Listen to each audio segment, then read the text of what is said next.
Hi guys, welcome back to a new episode of Trading Basics. Today in this video, I'm gonna show you how you can place a trade on MetaTrader 4's account.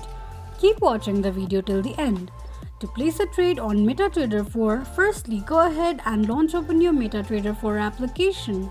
The home page of MetaTrader 4 will appear on the screen. Click on Trade option at the bottom of the page.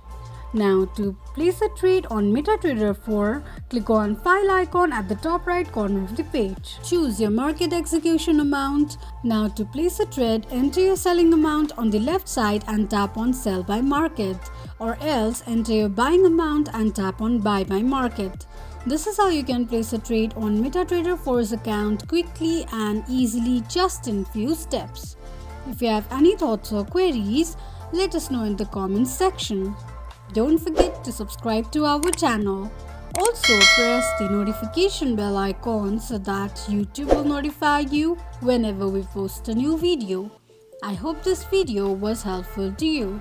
Thank you so much for watching.